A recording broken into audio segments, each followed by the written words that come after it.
Urban Legend Will Evans, welcome to the live stream. It's being speculated that Diddy is about to take the stand in his own trial and begin snitching on whoever he has to snitch on and tell him whatever story he has to tell to get out of the trouble that he's in. I'm going to show you guys these reports throughout this live stream.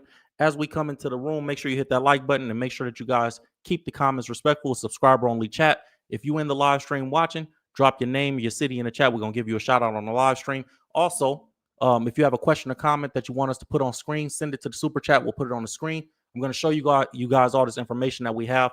He's still at trial. The trial is still going on. I think it's day 14, day 13 or day 14 of the trial. And we've heard testimony from a bunch of different people, obviously. And a lot of people are speculating, what is Diddy going to say when he gets on the stand? And it's an unusual situation because typically you don't take the stand in your own trial, right? When you're on trial and you're the defendant, you usually don't want to take the stand because it does more harm than it does good for anybody that's trying to beat their case. So it's been reported that Diddy is going to take the stand, and a few different people have spoken out about this. I have a lawyer that I'm going to play for you guys. Suge Knight has spoke out about this, what he feels like Diddy should do, and he says he feels like Diddy should snitch. 50 Cent has spoke out about it, obviously. Jay-Z is seemingly trying to keep Diddy in jail as well for whatever reason. Jay-Z, I got a little part of that I'm going to show you guys too. Donald Trump has spoken on if he's going to pardon Diddy on this situation. You guys probably read about that already, but we're going to represent it, and I'm going to show you guys what 50 Cent had to say about it. And Snoop Dogg has also come out and has some comments about how he feels about Diddy's trial and everything that's going on and the mistakes that he felt Diddy made. So I'm going to show you guys all those different things as we go through this live stream. We always start the live stream the same way every single time with a prayer. So we're going to start that way this time. Dear Heavenly Father, we come before you humbly, God, thanking you for another day. I ask that you bless everybody that's listening under the sound of my voice, God. As we move through this information, I ask that you let us use it as a learning piece and something that we could take from and educate ourselves on how we're supposed to move in some way through our day-to-day life, God, not just an entertainment piece. I ask that you bless everybody that's listening under the sound of my voice and give them traveling mercy as they go to and from wherever they're going to and from, listening or watching today. In Jesus' name, amen. Man, listen. We got the live stream is now available on Spotify and all streaming services, so you guys can go check that out. And you guys have been downloading, and I appreciate you guys. How you guys feel? We got a poll in the chat as we get into this. Let me know how you guys feel. You guys think he should start telling everybody, get out of it? We know that Diddy is not the only big fish, right? Like he might be the one that's on trial, but even previously, if you guys remember when this whole case started, there was actually a bunch of CEOs that started stepping down from the companies, like right around the same time that Diddy got arrested. If you guys remember that, are you guys with me in the chat? Can you guys hear me clearly as well? I didn't check and make sure we do a sound check. But if you can hear me clearly, drop a 1 in the chat or say me in the chat if you can hear me. There was a bunch of CEOs. The former Abercrombie and Fitch CEO had got arrested for the same exact charges as Diddy around the same exact time. Like it was like within a week or two of each other. And it was being speculated that Diddy was telling on those CEOs back then as well. I have an update on that case, and this dude just looked evil, don't he? Look at him. He got arrested at that same time for trafficking. And they have an update on his case. His name is Michael Jeffries, and he was the former CEO, like I said, of Abercrombie and Fitch, and he was ruled not competent to stand trial on his trafficking charges, and they were ordered. The judge ordered him to a hospital. And basically, they said he has a mental condition. His lawyer sought the ruling last month, writing in a letter filed in New York federal court that the 80-year-old man requires around-the-clock care as he has Alzheimer's disease, Lewy body dementia, and the residual effects of traumatic brain injury. So he's out on a $10 million bond, by the way. So, they've taken his federal case very seriously as well.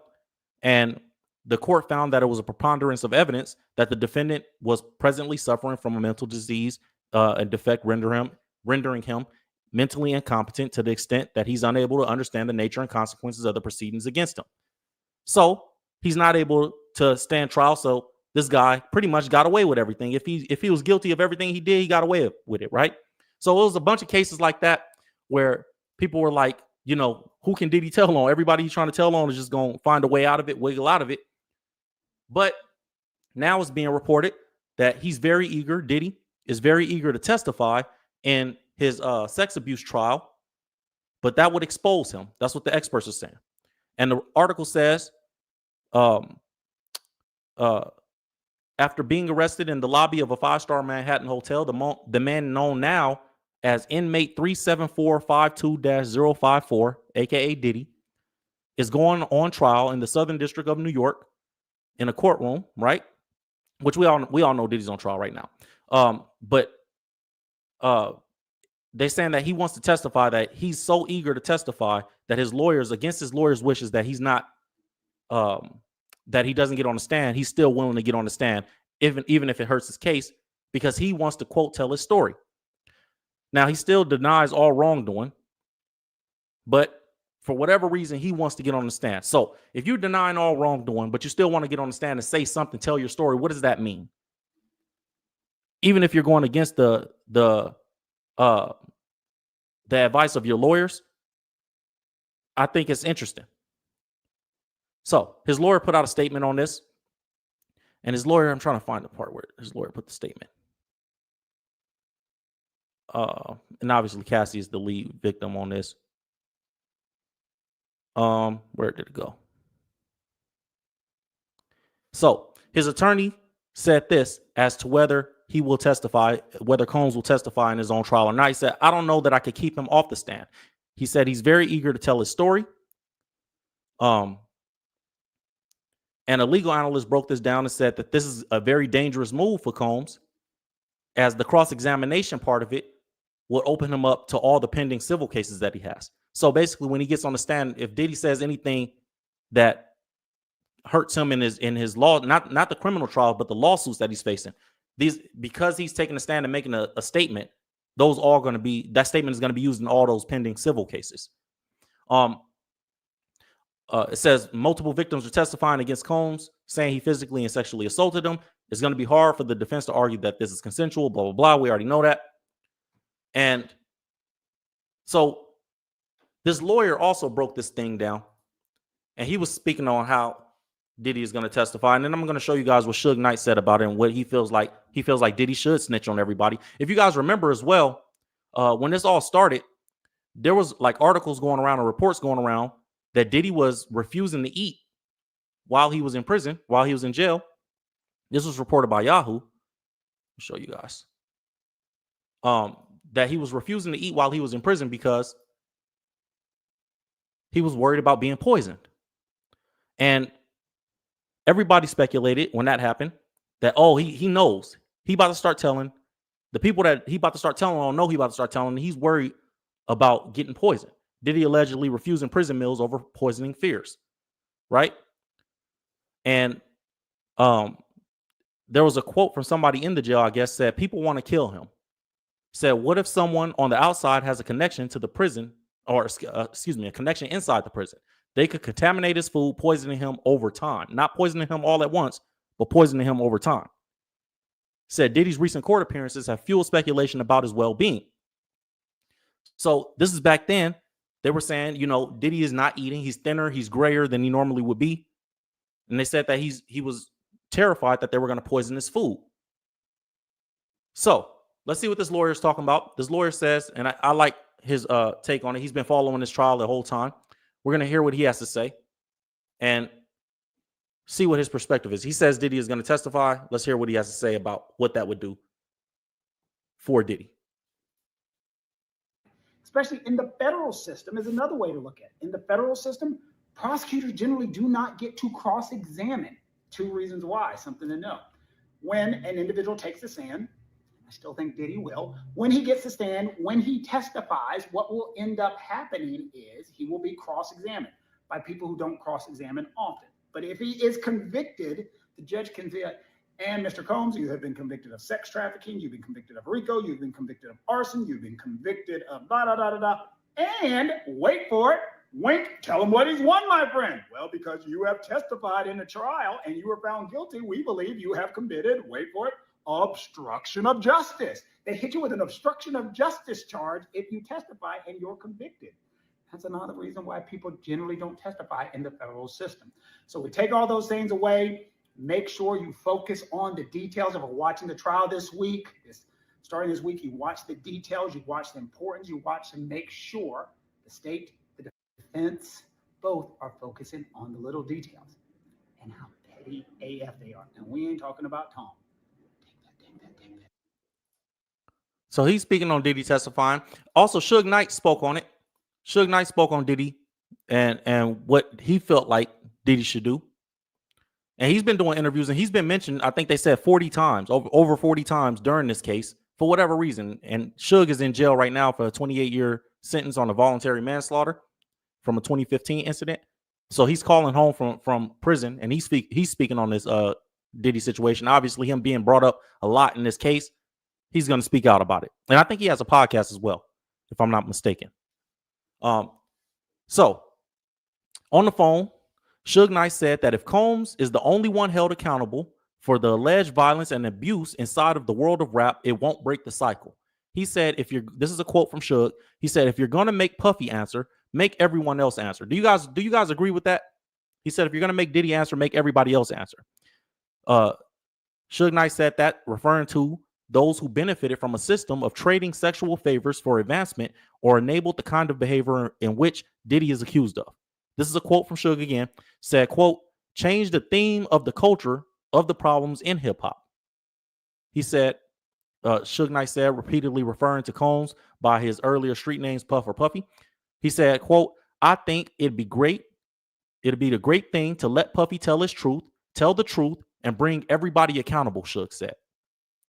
He said, long before federal authorities charged Combs for alleged trafficking, and this is the article, long before federal authorities charged Combs for trafficking and racketeering in connection with the lifestyle allegedly forced, these sessions called freak-offs, Suge Knight claimed there had been long rumors about Combs's weird sex life back in the 90s and 2000s. He said, quote, this is Suge. Suge said, quote, everybody knew that Puffy didn't just pop in the industry and say, hey, I want to have sex with everybody. He said, quote, I mean, we don't have enough time to name all the names that are involved. So Suge say it's not just Diddy. I think we all know that, right? Let's see what you guys saying in the poll in the chat. The poll in the chat, and 81% of people saying, yes, Diddy should snitch on everybody right now. And there was a lot of people saying, Clive Davis and, he was sleeping with Andre Harrell and all these different things. So a lot of people feel this way. I don't believe Diddy is the only one either. I think you guys we all have the common sense of knowing somebody had to train Diddy to be this way. And you don't just pop up and start thinking you can get away with stuff like this, right? Like, in order for you to do this for 30 years, you have to have some type of security to know that, man, I'm not the only one doing this. Nobody ever been to jail for it before. It got to be something there. It can't just be you just woke up and just decided this is what I'm going to do. And I've never seen this before. I've never done it before, but I just started, no, somebody gave him the game. He, he soaked it. He soaked it up and he ran with it. I think Suge is right when it comes to that. Suge said, I mean, we don't have the time to name all the names that are doing the same things Diddy is doing. Combs' alleged use of fear and force, this is the article, to get whatever he wanted has been a frequent theme in this criminal case, far beyond the favors, the sexual favors. The prosecution of Combs hinges on the core accusation that Combs used coercion and force to get what he wanted. And, it's funny, like, I think that is a huge theme in this. And we'll get back to that in a second, because a lot of people, like, I have a video. I want to show a video of you guys to you guys, with Diddy and Nipsey Hussle that I saw over the last couple of days. And Nipsey Hussle low-key checked Diddy. Like, bro, don't ever tell me what to do. I'm going to do what I want to do. And it just shows how Diddy was, like, really, like, arrogant, bro. Like, he would talk to people and he would tell grown men. I'm going to show you guys in a second, man. Nip checked them, though. Salute to Nip. Rest in peace, Nip Hussle. So, the article said Clark told jurors she had worked for Combs. This is Capricorn Clark. So, Suge got brought up in this case because Diddy's former assistant, who was also an employee of Suge Knight's previously, Diddy threatened to kill the lady or something like that. She testified to that. And, that's kind of how Suge got caught up in this. And so Suge spoke on that woman. He said, I feel bad for Capricorn. He said she was a young woman who wanted to work hard and become successful in this world. She did great things for Puffy. Anything he needed, she got it. Anything he wanted, if she didn't have it, she made it happen. Suge said a lot of people might say, well, Capricorn could have done anything else she wanted to do. She did try. If you go get a job at Universal and Puffy makes a phone call, you're not getting that job. That's a good point by Suge. I didn't think about that, but that is a good point. People forget the power. Like Diddy is not a broke dude. This Diddy is a billionaire, influential, made hits. He can't just make a call. Hey, don't hire her, and they go, okay. So Suge said that in a quote. A lot of people saying that these people could do whatever they wanted or work somewhere else, but if Puffy makes the call, and if you want to go get a job at another company and Puffy makes a phone call, you're not getting that job. If you get a job at a counter agency or in the movie business and Puff makes that phone call, your career is over. That's what Suge Knight said as a quote. He recalled Clark telling him that she'd been warned by other record executives to not tell on Puffy. So Suge said that the employees that Diddy has working for him or had working for him that are snitching on him, that are getting on the stand. I won't even say snitching, that they're just telling the truth. They're truth tellers. They're getting on the stand and saying all these things. These are people that were behind the scenes, being threatened. So Suge said he recalled Clark telling him that she had been warned by other record executives to, quote, not tell on Puffy, and that she was allegedly paid for her silence, he said. On the witness stand, Clark recalled a meeting where she claimed she was given such a warning. She said it wasn't about job opportunities. They were there to tell me to leave Diddy alone and that this wasn't going to end well for me. The outcome of that meeting was, well, no job, but it was a warning. In response to that testimony, Suge Knight said they put a woman in a situation where she didn't have no choice but to try to be cool with these people if she's going to be in the industry. Most gangsters don't respect you doing nothing to no women or children or old people, by the way. Like when you bullying women, children, and old people, that's typically not respected in the street. So I believe Suge is speaking from that perspective. When he say they put a woman in the situation, I can hear the tone of it because I know how my old heads talk. Like, man, y'all putting a woman in a situation. Ooh, that's a woman. That's a female. You feel me? So I think Suge's speaking from that perspective as well, which I agree with 100%. Suge went on to say, don't get me wrong. Diddy did terrible things, but he didn't just come up with these things, those stuff, or those ideas on his own. Suge said a quote. He said, I don't feel that they should take Puffy and lock him up and throw away the key. I think he can do so much good right now. Him telling the truth about the industry. When you can pick and choose who to put on the fire pit, it's not fair. Basically, in other words, y'all picking and choosing, but Diddy ain't the only one. Combs should tell, quote, the whole truth. This is a quote from Suge Knight. Combs should tell the whole truth, nothing but the truth, so help him God. That way, everybody would. History would not keep repeating itself. It's a long list of people in this industry that's unhappy because of the things they were being put through. And that's the sad part about it. Suge Knight said he empathizes with Diddy's position. He said, I feel that people in Puffy's life going on his journey, growing up, they failed him. He said, do I think he made some mistakes? I think he repeats what he's seen. Diddy repeated what he learned. That's what Suge Knight said. He said, first thing, this is a long quote from Suge, by the way. Salute to Suge giving us this, because you got to think, Suge ain't no broke dude. Suge ain't no peon. You know what I'm saying? Suge made $300 million in the music business in the 90s. Suge was a top. They were on this, like, Suge would have been a billionaire, multi-billionaire right now.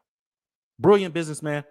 He might have not did all the right things. Everybody don't like Suge, and Suge may be a lot of things to a lot of people, but he was 300 M's up. So he did something right in business. So he's speaking from that perspective. So I like hearing what he has to say. And obviously on this channel, if you watched this channel before, we do entertainment news from the entrepreneur perspective. So when we have people talking about the business side of things, I love it because we get to see, what the backstage look like with the curtains pulled back. So Suge went on to say, do I think Diddy has made some mistakes? I think he repeats what he sees. Diddy repeated what he learned. He said, first thing I would tell Puffy, Diddy, is this. I'm not going through what he's going through for his free costs, but I've been sitting here in these cells, and I know he feels that he don't have a friend in the world right now. Suge Knight said, of all those once in his glamorous orbit, none of them have been to court. None of them have been a help. So I'm quite sure he's in a very lonely place right now. Diddy's family has remained on his side, but Suge Knight noted that cannot be easy for his kids, especially. Suge said, quote, if there's a situation where he can do some time, but not a lot of time, go knock it out. Don't keep torturing yourself. He said, once he get where he going to a real prison, he'll be able to have a step closer to freedom. Suge Knight suggested that perhaps Diddy should plead out. Combs declined a plea deal on the eve of the trial last month, he said, quote, I think they should work out a deal with Puffy. And listen, they could still work out a deal with him. You know, Diddy could get a deal and hey, I'll give y'all these names and I'll give y'all all the backstory, but y'all got to put me in protective custody. Y'all got to do all this stuff. Like, they're going to put him in PC anyway. I don't know, man. You guys think Diddy... Let me ask you guys this in the chat. Let me ask you guys this in the chat. And give me an answer on this one, you guys. I'm going to read it real quick. Do you guys think that if Diddy tells on half the industry, let's say he go to court, he tell on half the industry, right? Most of the people that are involved in this type of situation, he gets some of them old heads out of there. He gets some of these other people that's doing this type of stuff behind the scenes out of there. Do you think that warrants him walking away on some of the charges?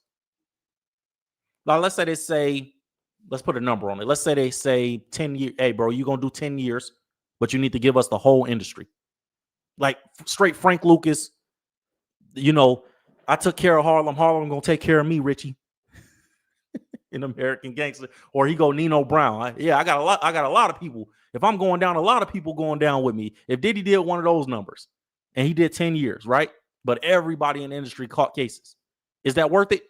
Would y'all be cool as the public, as the general public? Would y'all be cool with that being the case? Like, we see Diddy on the street in 10 years, but you know, he don't get life. What y'all think? So only if there's big convictions in the chat. I get you. You saying that that makes sense. Like, the people that he tell on, they actually got to get convicted, and we need to see football numbers from them. Somebody got to get football numbers. That's how y'all feel as the public. Said go Nino. Said they will kill him. Yeah, they probably will. But look, they might kill him anyway. You know what I'm saying? Just because of the threat, he's a loose end. They might kill him anyway. You know, he might be in one of them situations where it just is what it is. Say he should not be protected from the consequences of his horrible actions and abuse. Okay. I'm just curious, because if that's a possibility, if Diddy walks into the federal office right now and say, you know, I'm ready to tell, y'all wanted me to snitch before when y'all gave me the first plea deal. I declined it because I thought I could beat this case. I'm seeing that I can't beat this case. I'm ready to tell on whoever I got to tell on. I'm getting ready to take this stand. He going to take the stand regardless. I'm curious what he going to say when he taking the stand. But you know, Suge Knight, gangster, real gangster. He even saying, hey, Diddy should tell on everybody. And Suge don't even like Diddy. Anyways, said the snitching is inevitable. Facts. Let's get back to this. Said Suge Knight said, I think they should work out a deal with Puffy. I wouldn't quite say we were rivals, because to say we were rivals mean that we had to be really, really bad enemies. Suge is funny. He said, I do feel that he cared about the music industry. That I think he do love the industry, and he did a great job with artists, and I do a credible job with my artists. I say it all the time. This is Suge Knight's quote. I say it all the time. Puffy is known for making hit singles, like one song to go crazy. I'm known for making albums. Puffy can take an artist and make great music with them. I can take an artist and make a superstar. So, I guess it came up, you know, Diddy was going to confront during this trial. It came up that Diddy ran out of a freak off with a gun to go confront Suge at a diner. And Suge responded to that and said, if there's anything suggesting that I was doing anything illegal, I'm going to say I definitely did not. And he laughed. He said, I'm going to put it to you like this. I'm quite sure I remember none of that.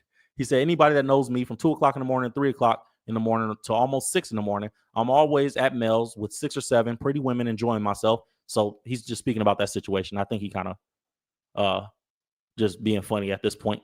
Just like poking fun at Diddy. But Suge say overall he thinks Diddy should start telling, man. Now, Donald Trump, we're going to get into this part of it. Donald Trump answered, would he consider giving Diddy a pardon? President Donald Trump. So this has been something that's been speculated. It had been going around that Diddy's team had been looking for Donald Trump to pardon him. I think like the week after the trial started or a week before or something like that. And Trump finally came forward and gave an answer. Said when speaking with members of the press last Friday, President Donald Trump floated the possibility of issuing a presidential pardon to disgraced rapper Diddy Combs, saying, quote, it's not a popularity contest, but I certainly will look at the facts. In a federal indictment, Diddy was charged. We know all this. He's maintained his innocence. In response to the question by a Fox News reporter about Diddy's previous friendship with President Donald Trump, Trump indicated that he would consider a pardon if I think somebody was mistreated. That's the quote from Trump. The president said, nope, so far they haven't asked, but noted that, quote, I know people are thinking about it. I know they're thinking about it. I think people have been very close to asking. First of all, hey, by the way, they said Trump speaks like King Julian from Madagascar. I thought that was hilarious. Y'all know and when you go listen to it, it's comedy. They said Trump speaks like the way he talked like King Julian from Madagascar. I thought that was funny. Anyways, said, first of all, this is Trump's quote. First of all, I look at what's happening. I haven't been watching it too closely, although it's certainly getting a lot of coverage, said Trump. He said that he never had a falling out with Diddy per se. After entering politics, though, he would read some little bit nasty statements in the paper all of a sudden from Diddy. Is different, he went on. He said, you become a much different person when you run for politics and you do what's right. He said, I could do other things. I'm sure he'd like me. And he said, I'm sure other people would like me too, but it wouldn't be as good for our country. He said, as we said, our country is doing really well because of what we're doing. So it's not a popularity contest. So I don't know. I will certainly look at all the facts. If I think somebody was mistreated, whether they like me or not, he said it wouldn't have any impact on my decisions. So 50 Cent responded to that. And I'm going to show you guys the Nipsey Hussle and Diddy video in a second because I want to talk about that. Don't let me forget about that in the chat. 50 Cent responded to it and said he'll reach out to Trump in an effort to prevent the Diddy pardon. 50 is man, 50 petty, yo. So 50 shared a clip of the president's comments in his post and wrote that Combs said some really bad things, quote, said some really bad things about Trump. And 50 added that he will, quote, reach out so Trump knows how I feel about this guy. In a follow-up post, and 50 and Trump have a good relationship from what I understand. Trump used to come on G Unit Radio and hang out with Tony Ayo back in the day. Go look that video up. That's a crazy video. It was Donald Trump, Tony Ayo, DJ Who Kid. They was all just at the radio station hanging out. So 50 and Trump got a decent relationship, I believe. And I think Donald Trump offered him like a half $500,000 or something to endorse him during the, election and all that. 50 said this as a quote. 50 said, Donald doesn't take too well to disrespect and doesn't forget those who choose to go against him. He also shared a screenshot of an article suggesting that he was trying to, quote, nuke Diddy's chances of a pardon, clarifying, I didn't say I would nuke anything. I simply said I will make sure Trump is aware of the situation. So that's what 50 Cent had to say about it. I want to get to this video, and then I'm gonna show you guys. And also, if you guys don't know, for whatever reason, like I don't know if Jay-Z got something against Diddy or like they having a real problem. But you guys know that Jay-Z, if you don't know, if you've never seen this, like Jay-Z's lawyer is investigating Diddy right now, currently investigating Diddy for Tupac's murder. Do you guys know that? The article says Tupac Shakur's family hires powerhouse attorney to investigate Sean Combs. The powerhouse attorney is Alex Spiro, right here. I'm highlighting it. Alex Spiro. Alex Spiro is Jay-Z's lawyer. And they've hired, the article from Rolling Stone says, the family of Tupac Shakur has hired powerhouse lawyer Alex Spiro to investigate any potential leaks between Sean Combs and the murder of Tupac Shakur. This is the same lawyer that Jay-Z has that said, him and Diddy's relationship was no closer than associations, right? Like Jay-Z's lawyer says rapper and Diddy's relationship was purely professional. They had no close associations, which is crazy, because Jay has lines and songs saying, what's better than one billionaire? Two, especially when they from the same hue as you. And Jay-Z's lawyer came out and said, Mr. Carter has nothing to do with Combs' case. Combs and him knew each other professionally for a number of years. We all heard about this, right? Just like in all professions, people know each other at the music awards. They support each other. If you go to the NBA All-Star game, they support each other. The NBA All-Star game, they support each other. That's just how the profession works. There's no close association between any of them. That's all a matter of fiction. That's what Jay's lawyer said. But he's also, on the other hand, investigating Diddy for murder. Like, you secretly, privately investigating Diddy for this Tupac murder, which is crazy. I just thought that was something worth noting. Like, why are they so invested in making sure Diddy go to jail? I want to show you guys. There's a lot of people invested in making sure Diddy go to jail, actually. I think Diddy was like the boogeyman. Like, he really was Joker. I know he was wearing that costume, but he really was on some Joker stuff. Like, bro, He got everybody out here in the industry shook, blowing up cars and all kind of crazy stuff. I want to pull up this Nipsey Hussle and Diddy video. I want to show you guys this. I thought this was, I was like, man, I was so proud of Nip. I ain't gonna lie. When I seen it and Lauren London, I was proud of both of them. Like, yeah, that's how it's supposed to be. And then we're gonna talk about what Snoop Dogg said about this whole case. And then we're gonna get into our entrepreneur hour right after. So check this out, man. I thought this was a interesting moment. Check it out. Oh, my bad. I forgot to share it. Hold on. Let me see. Now, this might not be available after the live stream because the music that's playing in it, I might have to clip it out.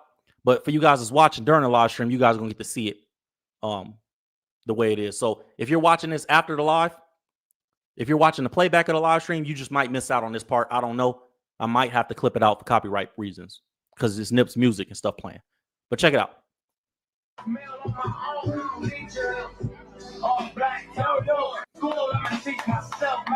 So Nip was clapping, and Diddy said, yo, yo. We gotta go back to the break. We're gonna go back to the break. Look. Clap all night. Huh. Yeah. Diddy said, don't clap again. He said, yo, hey, don't clap again. Nip said, I'm gonna clap all night. Diddy said, I wouldn't. I was like, bro, look, check it out. We gotta go back to the break. We're gonna go back to the break. I'm gonna clap all night. Yeah. I would. Say, yeah, I wouldn't. And then watch. Y'all seen this video? Nip wasn't playing, bro. Who you talking to? Look. I crack you up.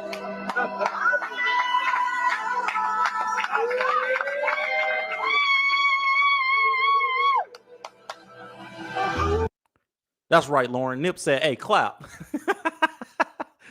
Hey, Nip said, hey, you know how disrespectful Diddy disrespectful too? He said, Lauren, I crack you up. You know what he doing. He trying to be funny. Like, you're trying to say something to Nip. You're trying to say something to Nip woman while he right there trying to like exert power. But the question is, why can't Nip clap? First of all, who do you think you are telling a grown man what to do?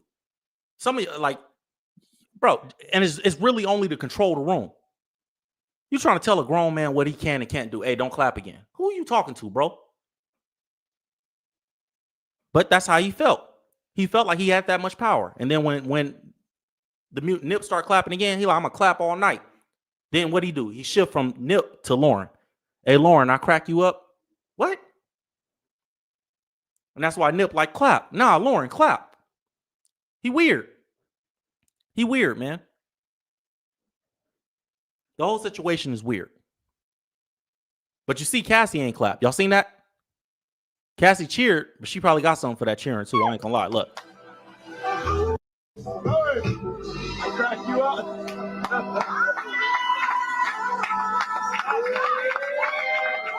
You know what I'm saying?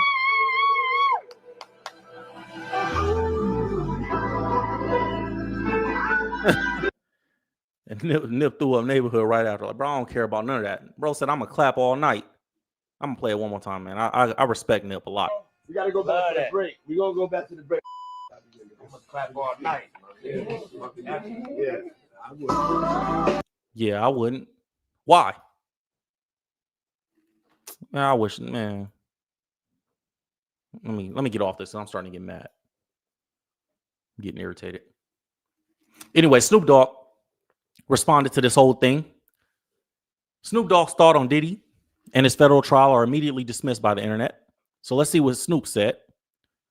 Says Diddy's trial has been a hot topic. We already know. Some folks on the matter, some folks' opinion on the matter have been met with negativity, especially if you are on Diddy's side. However, Snoop Dogg spoke to the Shade Room on the matter, and he seems to be against Diddy and is still facing harsh criticism. Snoop tried to get on the right side of history, and they said, "Nah, we ain't letting it happen." That's cold, yo. The internet cold, man. They pick and choose what they like when they pick and choose what they like, yo. Said before we get into the internet's reaction, this is what Snoop's thoughts were. on Diddy's trial. He said, I'm very surprised when he was asked about the things that have been alleged about Diddy. He said, I don't expect none of these type of things to be happening. When I was given my position of power and leadership, I like to take advantage of it and treat people good and make sure that people that work with me don't feel like they work for me. He said, and if there's any separation, I want to make sure it ends on love. I try to be a better boss than the bosses that I was around when I was an artist.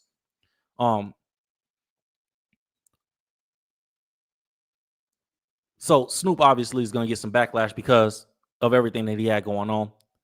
And, you know, people, even with the Trump thing, people feel away politics. I don't care about Snoop going to endorse Trump. I don't care about none of that, personally. Snoop makes a good point. You know, he makes a good point because now we're going to get into let's talk about this from the entrepreneur perspective, because I think that's a good way to segue, a good place to segue. Snoop makes a good point. Right now, we're about to get into this entrepreneur hour. Now, what the point that Snoop is making is that, bro, if Diddy treated his people, the people around him better, maybe all these people wouldn't be testifying in this case.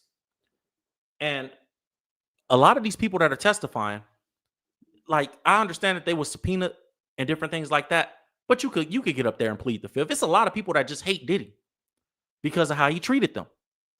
And I think that's a lesson for all of us, for all my entrepreneurs that's listening, right? That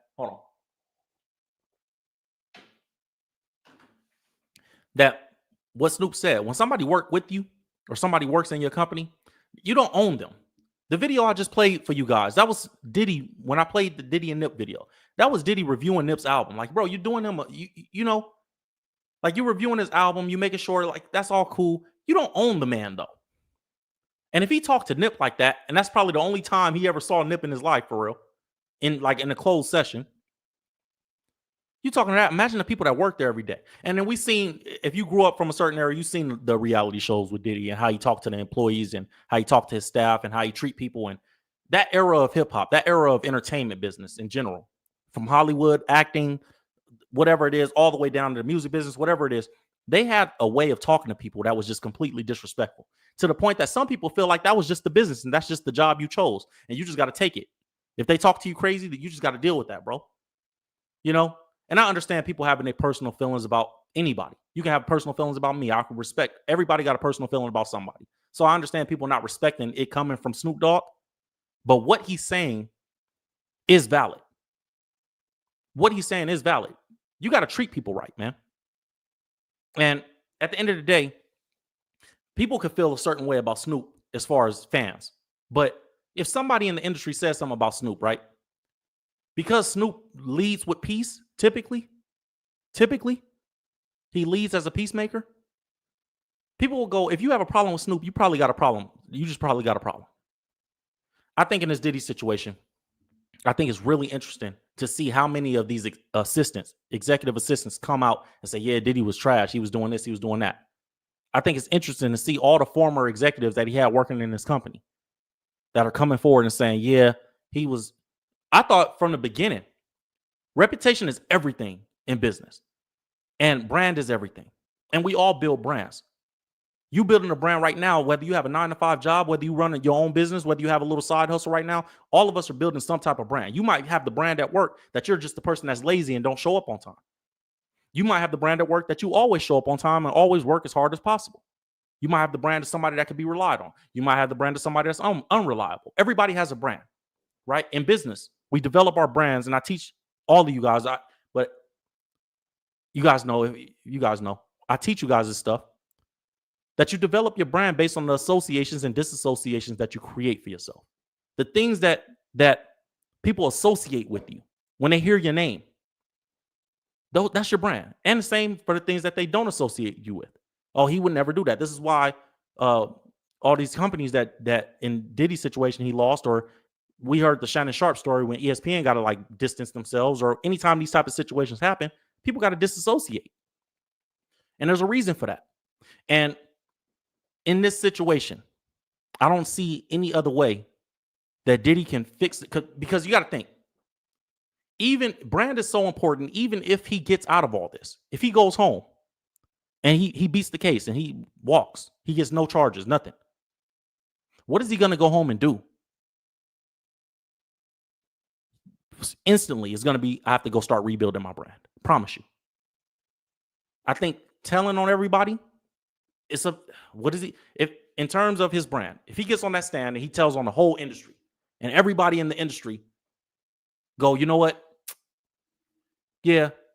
You know what? Diddy, he told on everybody, he changed the music industry. You think that's going to be his brand when he come on? No. He's going to be branded as a snitch. He's going to be branded as a weirdo, pervert, all these different things. So I don't think it really helps him. Like, he could tell on everybody, and I don't think it really changes. Only thing it's going to do is get him out of jail. Maybe. Or get him out of jail quicker than he would have got out of jail. Brand is so important. That's why even in the Bible, it even says in the Bible that a good name is to be cherished above silver and gold. To be esteemed is more valuable than silver or gold. A good name above great riches. Like, there's no amount of money that you could spend if you got a bad name. Look, you know why a lot of people fail in business? I was teaching this to our clients. If you guys don't know, I coach entrepreneurs. We do this all the time. And a lot of people fail in business not because look, sometimes it's actually twofold. People will fail because of the people that don't know them. Like, people don't know you, so they don't trust you enough to buy something from you, or they don't trust you enough to be a fan or be a supporter or be an audience member or a client or customer. Or it's the other way. They do know you. And because they do know you, they're not about to support that. Speaking of which, make sure you guys join our From Stuck to Seven Figures private live stream. We have a private live stream that we don't put on YouTube. Nowhere else you can get access to it. Go to the website pinned in the chat and scrolling at the bottom of the screen right here.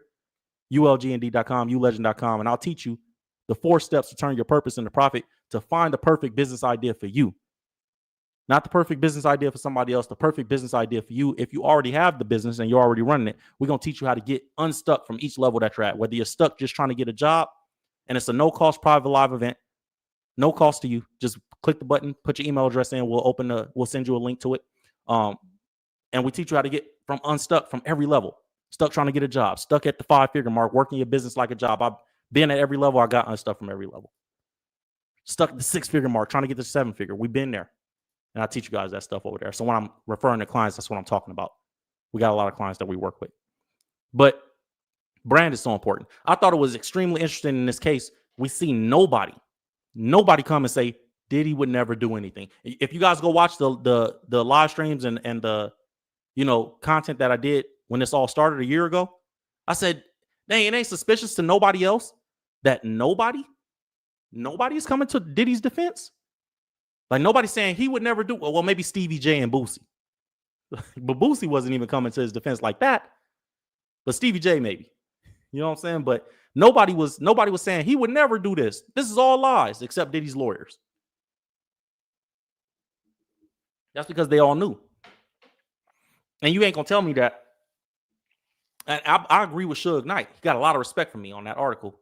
Just because I'm like, he right. Everybody knew. Everybody knew. So make sure, as a learning lesson for all of us that's watching, what's the learning lesson? A piece of the learning lesson, because there's so many in this situation that we could take something from. We could take learning lessons in life, learning lessons in business, learning lesson in human interaction, how to treat people, how to talk to people, right? But I think one of the biggest learning lessons for the entrepreneurs that's listening is when you hire, and I have about a dozen employees.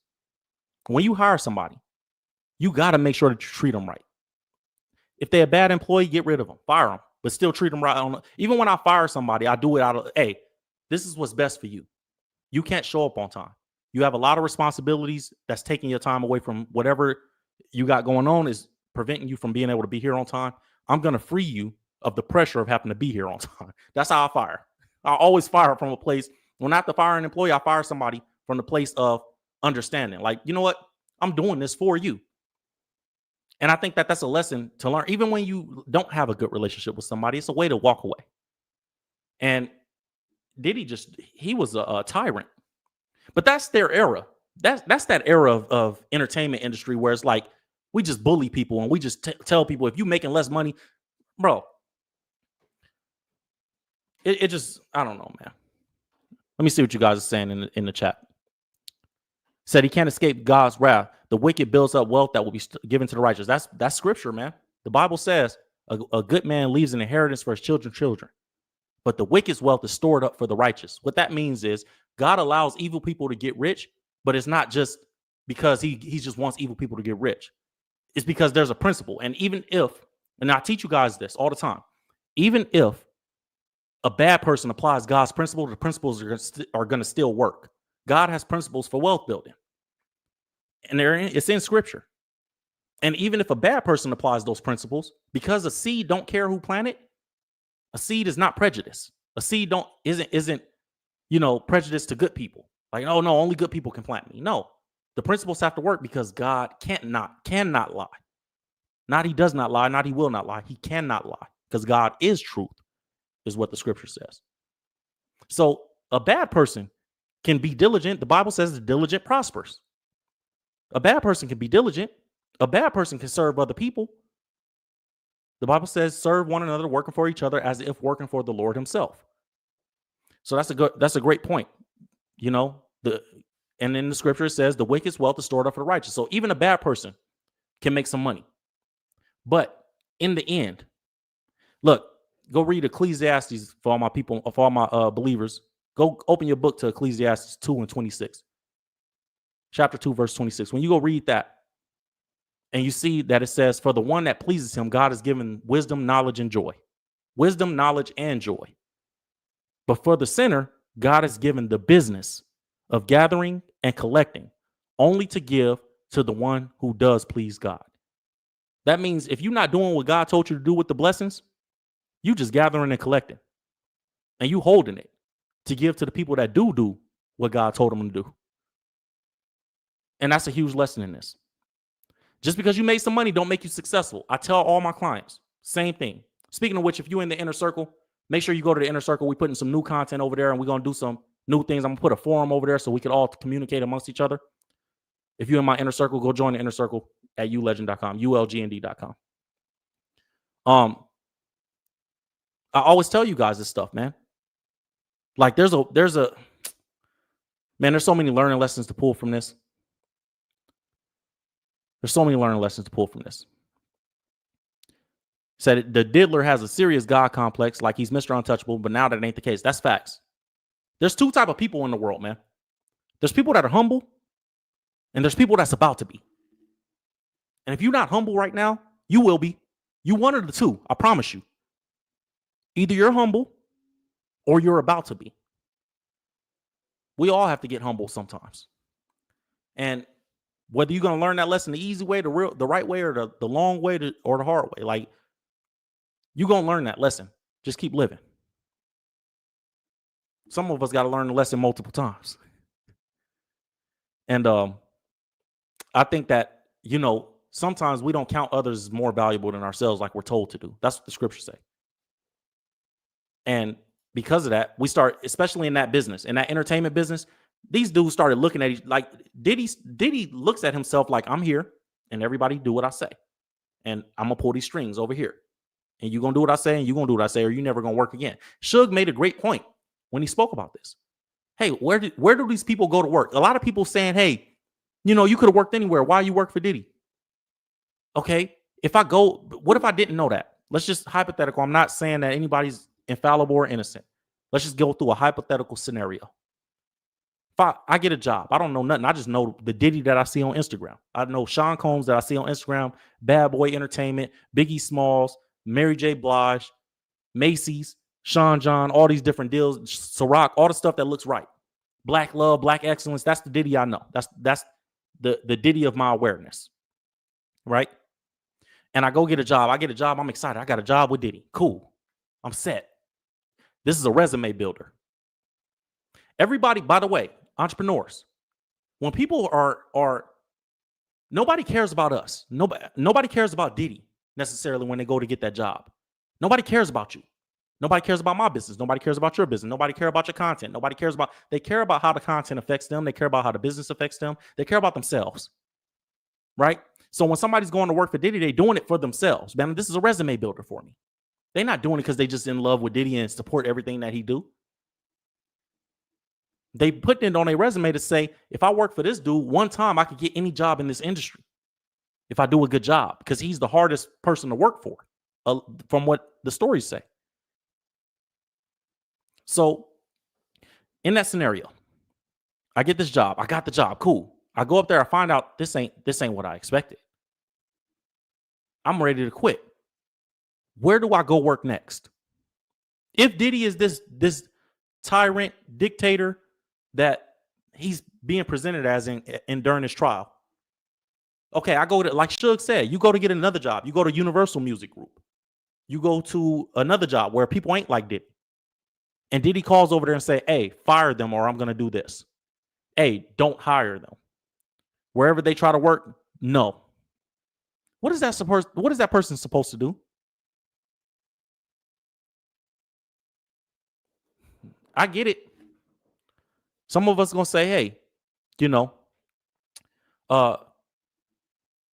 that, we supposed to just like go work at Walmart. I get it. But some of these people, these are their dream jobs, man. So we got to be empathetic to that reality too. Somebody in the chat said, where in the Bible does it say count others as more valuable than themselves? It's Philippians 2, chapter 2, verse 3. Philippians chapter 2, verse 3 and 4, I think too. Do nothing from selfish ambition. Excuse me. Let me get some drink. The scripture is do nothing from selfish ambition or conceit, but in humility, count others more significant than yourself. That's the scripture. Philippians chapter 2, verse 3. You know what I mean?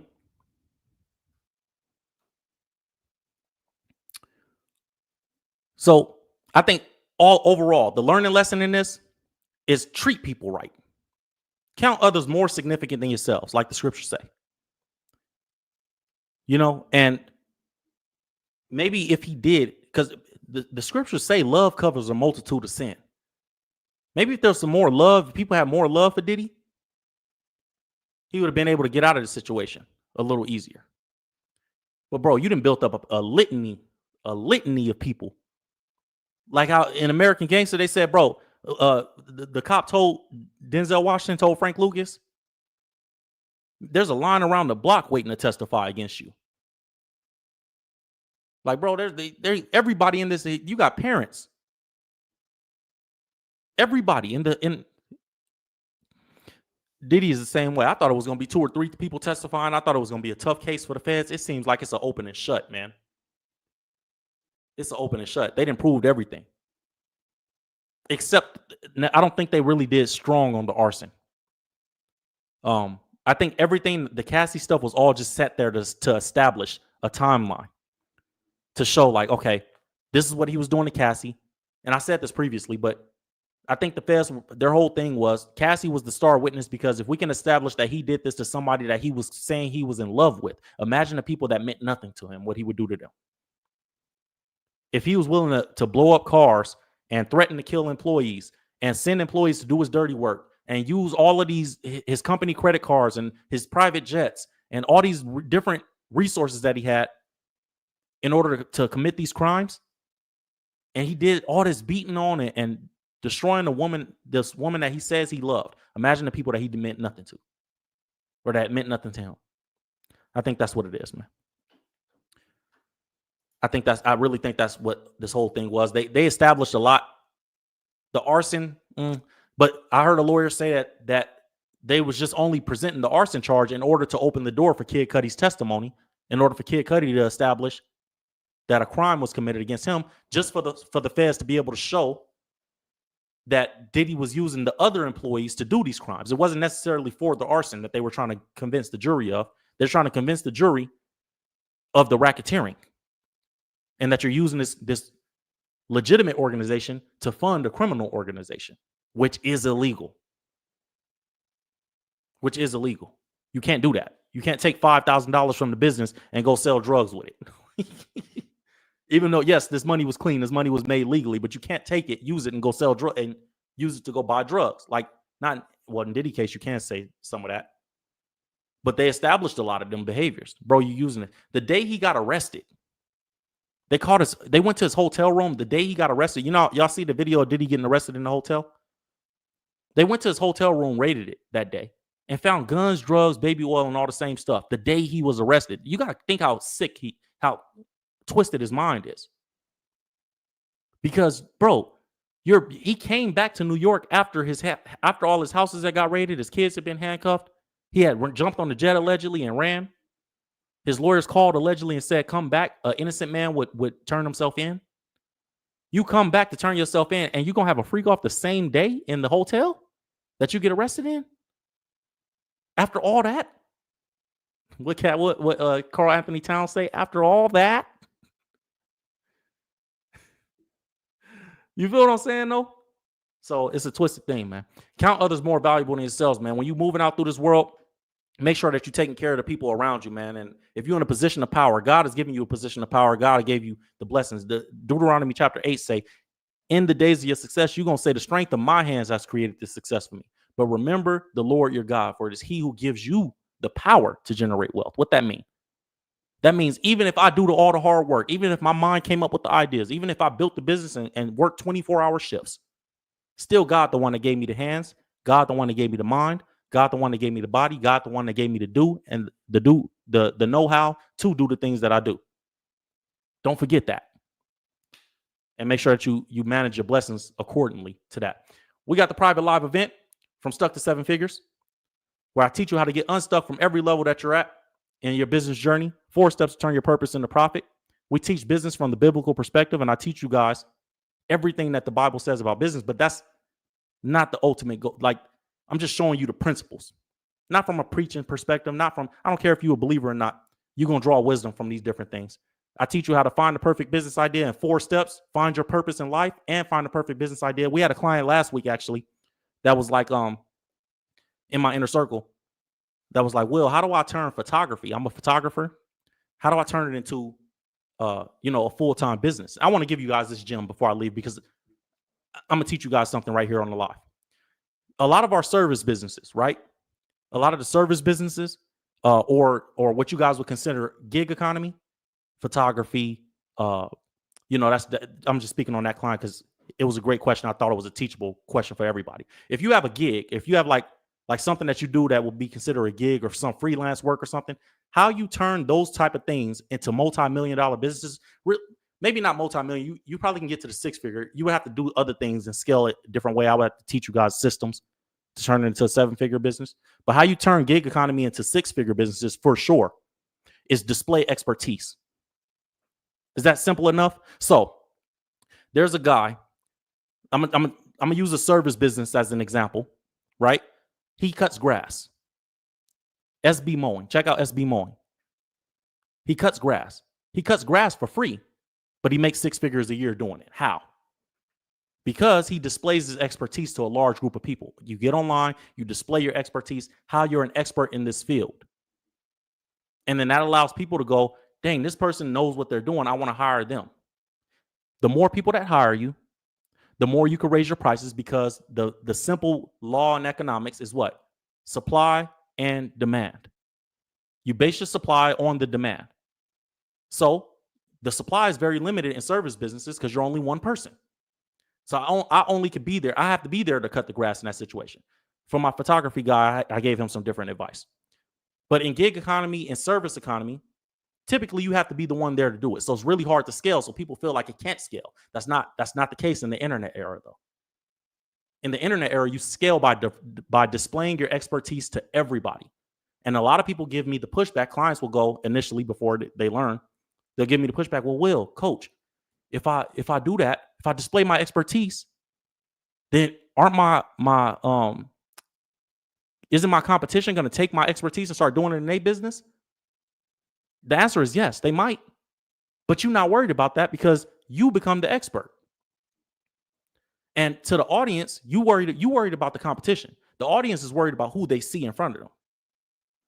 And so your clients, the people that are going to end up being customers, they're going to still pick you because you're the expert and the other person is just copying you. But you're casting your net to a larger group of people. So that's the first part of it.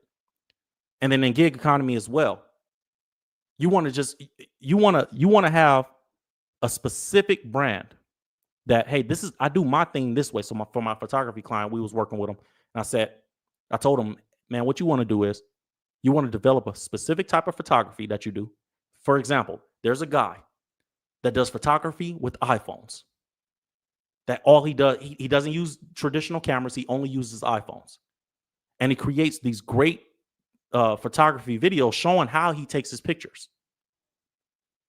And he uses that. He does millions of views in his content. And then that gets him photography clients because of the uniqueness of the way he does it. And they go, yeah, I want you to take my pictures. Now you're getting clients on top of the content, on top of the advertising dollars, on top of the looks that you're getting from corporations. There's other ways to make six figures. Don't ever think that any business that you're in, you can't make it. Everybody should be rich, in my opinion.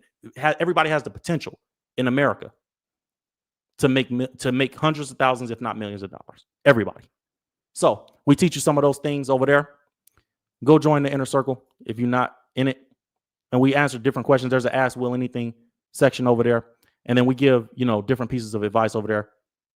And I take you guys into my world. I take you guys to my office, my mansion. We take you on vacation. We take you different things. So go over there to the website, scroll down to the inner circle, join the inner circle. And if nothing else, go to our no-cost private live stream from Stuck to Seven Figures, where I teach you guys step by step how to get from where you are to the next level. And it's really informative. And I'm telling you guys, I can't guarantee you the outcome because I don't know your input, but I can be certain if you watch this video that I have for you guys over here, that it don't cost you nothing except put your email address in and let us send you. It's going to cost you 30 seconds. I guarantee you that you're going to get some information that you're going to go, wow, I could be doing more, because you already know you could be. I'm just going to help you unlock the how. How do you get to the next level? So go check it out. It's a private live stream I created for you guys. And we do our live stream every Wednesday in the inner circle as well. God bless you guys. I'll see you guys on the next live stream. Until tomorrow's topic, I'm here every day, typically between 9 and 10 a.m. California time, Pacific time. And make sure you like and subscribe on your way out. Thank you guys for being subscribers in the chat. And I'll see you guys next time. God bless you guys.